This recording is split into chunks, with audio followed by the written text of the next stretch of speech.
Hello friends, నమస్తే. నేను Lakshmi. Welcome to my channel తోటమాలి. ఈరోజు మన మొక్క మందారం మొక్క శీతాకాలం మొదలవ్వంగానే చాలామంది ఇళ్లల్లో మందారం మొక్కలు పువ్వులు ఇవ్వడం తగ్గించేస్తాయి. అయితే ఈరోజు నేను 3 విషయాలను మీకు తెలియజేస్తాను. ఈ 3 విషయాలను మీరు ఫాలో అవ్వటం ద్వారా శీతాకాలంలో కూడా మీ మందారం మొక్కల్లో సమృద్ధిగా పూలు వస్తాయి. ఇంకా ఒక్క ఆకు కూడా పసుపు రంగులోకి మారటం అనేది జరగదు. మొక్కల్లో కూడా ఎలాంటి కీటకాలు, ఫంగస్ లాంటివి జరగవు. ఇంకా మొగ్గలు రాలిపోవటం అనేది కూడా ఉండవండి. దీనితో పాటు శీతాకాలంలో మందారం మొక్కల్లో ఏదైనా ఫర్టిలైజర్స్ ఇస్తూ ఉంటే, అంటే అది కెమికల్ ఫర్టిలైజర్ అయినా కావచ్చు, ఆర్గానిక్ ఫర్టిలైజర్స్ అయినా కావచ్చు, లేదా హోమ్ మేడ్ ఫర్టిలైజర్స్ అయినా కావచ్చు. కొన్ని విషయాలు మీకు తెలిసి ఉండాలి. లేకపోతే ఏ ఫర్టిలైజర్స్ ఇచ్చినా కూడా ఉపయోగం ఉండదు. పైగా ఇవి మొక్కలకి ఉపయోగం చేయటం కంటే హాని జరగటం అనేటివి జరుగుతూ ఉంటాయి. మొక్కలు కూడా పాడయ్యే అవకాశం కూడా ఉంటుంది. ఈరోజు వీడియోలో ఫర్టిలైజర్స్ ఇచ్చే ముందు ఏ విషయాల మీద మనము శ్రద్ధ వహించాలి, జాగ్రత్త వహించాలి, ఇవన్నీ తెలుసుకుందాము. దీంతో పాటు ఈరోజు నేను ఒక మంచి హోమ్ మేడ్ ఫర్టిలైజర్ను కూడా తెలియజేస్తాను. ప్రతి ఒక్కరూ చాలా ఈజీగా ఇంట్లోనే తయారు చేసుకునే హోమ్ మేడ్ ఫర్టిలైజర్ అండి. ఫ్రెండ్స్, అన్నింటికంటే ముందుగా మనం తెలుసుకోవాల్సిన విషయం ఏంటంటే, మీరు ఈ సీజన్లో అంటే ఈ శీతాకాలంలో మందారం మొక్కను కొనాలి అనుకుంటే నర్సరీలో కొత్తగా ఈ సీజన్లో వచ్చిన మొక్కలను తీసుకోండి. ఈ విషయం ఎందుకన్నానంటే, నర్సరీలో 2 రకాలైన మొక్కలు మనకు దొరుకుతాయి. కొన్ని మొక్కలు ఎండాకాలం మొదట్లో అంటే ఫిబ్రవరి, మార్చి ఈ టైంలో వస్తాయండి. అవి సమ్మర్లో మంచి ఫ్లవరింగ్ వస్తాయి. కొన్ని హైబ్రిడ్ వెరైటీస్ ఉంటాయి, ఇవి శీతాకాలంలో మంచి ఫ్లవరింగ్ వస్తాయి. కాబట్టి అలాంటి మొక్కలను తీసుకోండి. అంటే శీతాకాలంలో ఫ్లవరింగ్ వచ్చే మొక్కలను తీసుకోండి. ఇప్పుడు ఈ సీజన్లో ఇలాంటి మొక్కలే అంటే చలికాలంలో మంచి పువ్వులు ఇచ్చే రకాలు మనకు దొరుకుతాయి. ఒకవేళ మీరు దేశీ వెరైటీస్ అంటే నాటు రకం తీసుకోవాలనుకుంటే ఈ సీజన్లో దేశీ వెరైటీస్ తీసుకోకండి. ఎందుకంటే నాటు రకాలు అంటే దేశీ వెరైటీస్ ఉష్ణోగ్రతలు తగ్గే కొలది, చలి పెరిగే కొలది పువ్వులు ఇవ్వటం అనేది తగ్గించేస్తాయి. అందువల్ల హైబ్రిడ్ వెరైటీస్ మాత్రమే తీసుకోండి. అందులో కూడా చలికాలంలో ఎక్కువ పూలు వచ్చే వెరైటీస్ మాత్రమే తీసుకోండి. ఒకవేళ మీకు ఈ విషయం అంటే చలికాలంలో ఎక్కువ ఫ్లవరింగ్ వచ్చే వెరైటీస్ ఏవి తెలియకపోతే నర్సరీ వాళ్ళని అడగండి. ఈ సీజన్లో వచ్చిన కొత్త మొక్కల గురించి అడిగి తీసుకోండి. దీని తర్వాత 2వ పాయింట్, చలికాలంలో మందారం మొక్క పైన ప్రత్యేక శ్రద్ధ పెట్టాల్సింది మొక్క పైన పడే ఎండ గురించి, సూర్యరశ్మి గురించి. మనకు మందారం మొక్క అనేది ఎండని ఇష్టపడే మొక్క. ఏ వెరైటీ అయినా అండి, అది దేశీ వెరైటీ అయినా హైబ్రిడ్ వెరైటీ అయినా మీరు మంచి ఎండ తగిలే ప్రదేశంలోనే మొక్కను ఉంచాలి. లేకపోతే మీ మొక్క పువ్వులు ఇవ్వదు, లేదా కొత్తగా చిగుర్లు రావటం కూడా తగ్గిపోతాయి. పువ్వులు కూడా చిన్న చిన్న సైజులో రావటం జరుగుతుంది. ఇంకా ఆకుల మీద సూర్యరశ్మి అనేది సరిగ్గా తగలకపోతే మంచు వలన, చలి వలన ఏర్పడిన తేమ అనేది ఆరక ఫంగస్ అనేటి ఏర్పడటం, కీటకాలు వ్యాపించడం మొదలవుతాయి. కాబట్టి మీ గార్డెన్లో ఎక్కడైతే ఎండ బాగా తగులుతుందో అలాంటి ప్రదేశంలోనే మనము మొక్కలను ఉంచాలి. దీని తరువాత 3వ పాయింట్, ఈ సీజన్లో మందారం మొక్కకి ఇచ్చే నీటి విషయంలో జాగ్రత్త వహించండి. లేకపోతే మొక్క ఆకులన్నీ కూడా పసుపు రంగులోకి మారటం, రాలిపోవటం జరుగుతూ ఉంటుంది. సాధారణంగా ఒక సీజన్లో నుంచి ఇంకో సీజన్లోకి మారేటప్పుడు వాతావరణంలో వచ్చిన మార్పు వలన మొక్క అనేది స్ట్రెస్కి గురవటం జరుగుతుంది.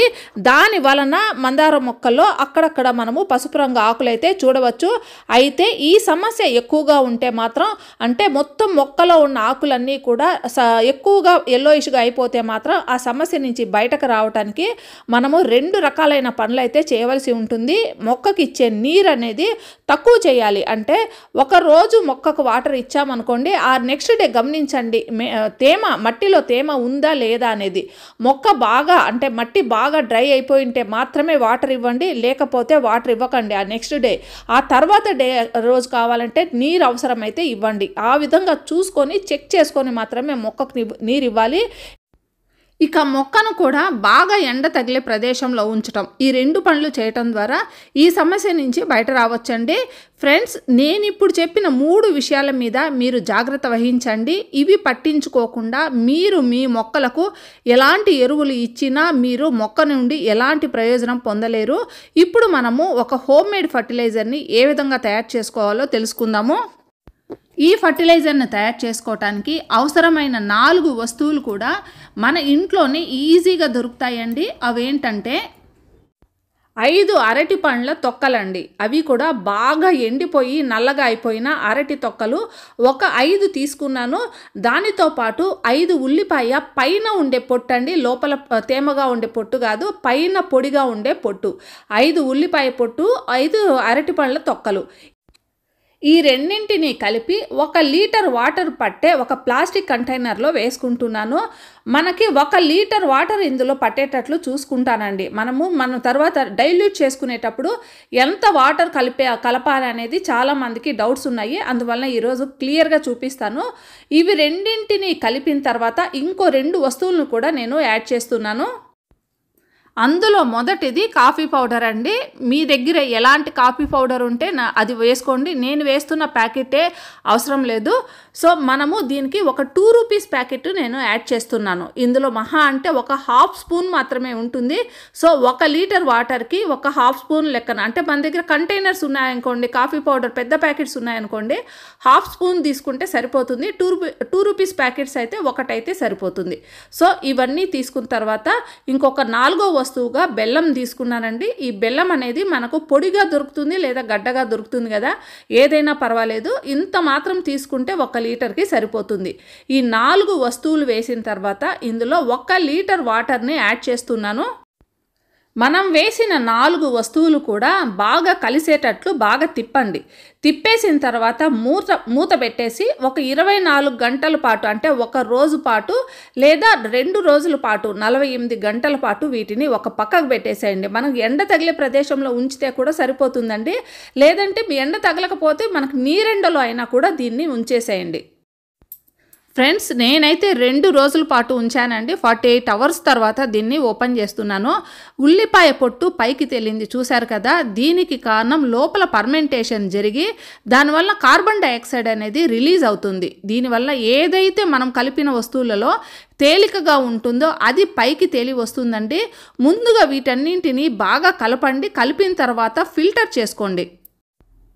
ఫిల్టర్ అయిన తర్వాత మిగిలిపోయిన ఈ పొట్టును ఎట్టి పరిస్థితుల్లో కూడా మొక్కల మొదట్లో వేయకండి. ఈ చలికాలంలో వీటన్నింటి వలన మొక్కలకి పెస్ట్ అటాక్ అనేది బాగా స్ప్రెడ్ అవుతుంది. సో ఎట్టి పరిస్థితుల్లో వేయకండి. కంపోస్ట్లో యూజ్ చేసుకోవచ్చు వీటిల్ని. చూసారండి, ఒక మంచి ఎన్పీకే న్యాచురల్ ఫర్టిలైజరు మనకు తయారైంది. బయట మార్కెట్లో దొరికే ఫర్టిలైజర్స్ కన్నా ఇది చాలా ఉపయోగకరము. పైగా మనము కాఫీ పౌడర్ని కూడా యాడ్ చేసాం కదా. కాఫీ పౌడర్లో నైట్రోజన్ అనేది అధికంగా ఉండడం వల్ల ఈ నైట్రోజన్ అనేది ఇప్పుడు మొక్కలకు అందుతుంది. ఇంకా కాఫీ పౌడర్ని మొక్కలకు ఇవ్వటం ద్వారా, అంటే మట్టికి అందించడం ద్వారా మట్టిలో ఎసిడిక్ నేచర్ అనేది బాగా ఇంప్రూవ్ అవుతుందండి. ఇంకా ఈ మందారం మొక్కలు అనేటివి ఎసిడిక్ నేచర్ని బాగా ఇష్టపడే మొక్కలు.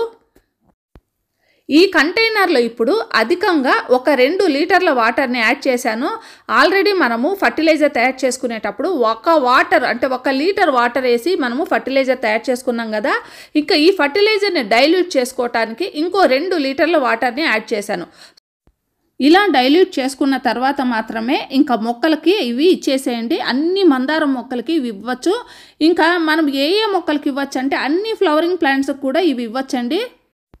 ఫర్టిలైజర్ ఇచ్చే ముందు కూడా ఒకసారి మట్టి బాగా డ్రై అయి ఉంటేనే ఇవ్వండి. తేమగా బంకగా ఉంటే ఇవ్వకండి. బాగా డ్రై అయిన తర్వాతనే ఈ ఫర్టిలైజర్ ఇవ్వండి. ఇంకా ప్రతి 15 రోజులకు ఒకసారి కూడా ఈ ఫర్టిలైజర్ని ఇవ్వవచ్చు. ఈ ఫర్టిలైజర్ ఇచ్చిన తర్వాత కూడా మళ్ళీ వాటర్ని ఎప్పుడు ఇవ్వాలంటే మళ్ళీ మట్టి బాగా డ్రై అయిన తర్వాతే వాటర్ ఇవ్వండి. వెంటనే మీరు ఆ రోజు కానీ ఆ నెక్స్ట్ డే కానీ వాటర్ ఇవ్వకండి. ఆ ఫర్టిలైజర్ బాగా మొక్క తీసుకున్న తర్వాత తర్వాత మట్టి బాగా డ్రై అయిన తర్వాతే మళ్ళీ వాటర్ ఇవ్వండి. ఇంకా నెక్స్ట్ ఫర్టిలైజర్ని ఇచ్చే ముందు కూడా అండి ఒక 10 రోజులు ఆగండి లేదా 15 రోజులు ఆగండి. ఈ మధ్య టైంలో ఎలాంటి ఫర్టిలైజర్ ఇవ్వకండి. 10-15 రోజుల తర్వాత వేరే ఏదైనా ఫర్టిలైజర్ ఇవ్వచ్చు.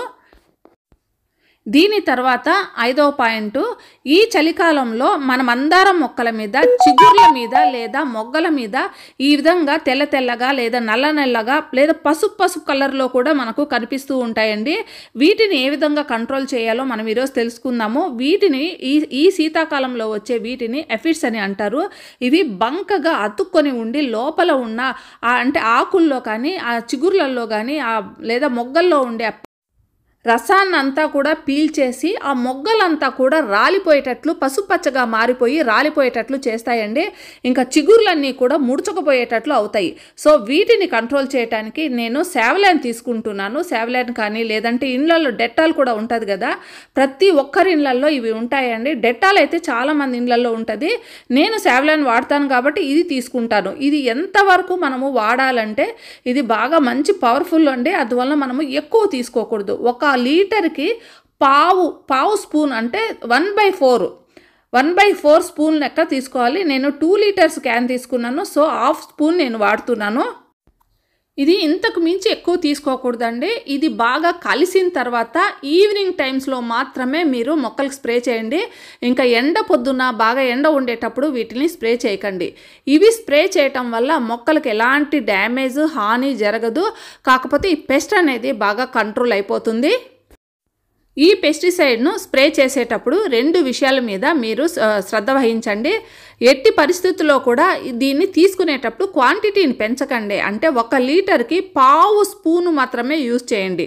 ఇంకా పొద్దున ఎట్టి పరిస్థితుల్లో కూడా మీరు స్ప్రే చేయకండి. దానివలన మొక్క ఎండిపోవటం మాడిపోవటం అనేది ప్రమాదం ఉంది.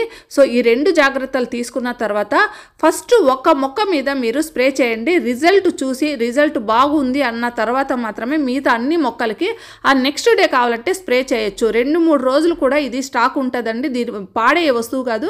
సో ఒక 2 రోజుల తర్వాత కూడా మీరు స్ప్రే చేయొచ్చు. ఇంకా మీకు పెస్ట్ కంట్రోల్ అవ్వలేదంటే ఒక 2-3 రోజుల తర్వాత మళ్ళీ ఒకసారి స్ప్రే చేయండి. కంపల్సరీ 100% మీ మొక్కల్లో ఉండే పెస్ట్ అయితే బాగా క్యూర్ అవుతుంది. పెస్ట్ కంట్రోల్ అనేది దీని ద్వారా బాగా జరుగుతుంది. ఫ్రెండ్స్, మొక్కలకి నీళ్ళు ఇచ్చే విషయంలో కూడా చాలా జాగ్రత్త తీసుకోండి. ఎట్టి పరిస్థితుల్లో కూడా ఈవినింగ్ టైమ్స్లో మొక్కలకు వాటర్ ఇవ్వకండి. ఎండ బాగా తగిలే టైంలోనే మీరు నీరు ఇవ్వటం ద్వారా సాయంత్రానికంతా ఆకుల మీద కొమ్మల మీద ఏమాత్రం వాటర్ ఉన్నా కూడా ఈవినింగ్ అంతా వాటర్ అంతా డ్రై అయిపోవటం వల్ల మొక్కల్లో పెస్ట్ అటాక్ అనేది బాగా తగ్గిపోతుంది. ఈ జాగ్రత్తలన్నీ తీసుకొని నేను సూచించిన ఈ 5 పాయింట్స్ను మీరు మనసులో పెట్టుకొని ఫాలో అవటం ద్వారా పెస్ట్ అనేది కంట్రోల్ అవటమే కాకుండా మొగ్గలు రాలిపోవటం, ఆకులు ఎల్లోయిష్గా అవటం అనేది కూడా చాలా వరకు తగ్గిపోతుంది. ఈరోజు నేను చూపించిన ఈ వీడియో మీకు అందరికీ నచ్చుతుందని నేను ఆశిస్తున్నానండి. నచ్చితే ఒక లైక్ కామెంట్ ఇవ్వండి. మళ్ళీ మరో మంచి వీడియోతో మీ ముందుకు వస్తాను. అంతవరకు హ్యాపీ గార్డెనింగ్. Bye bye.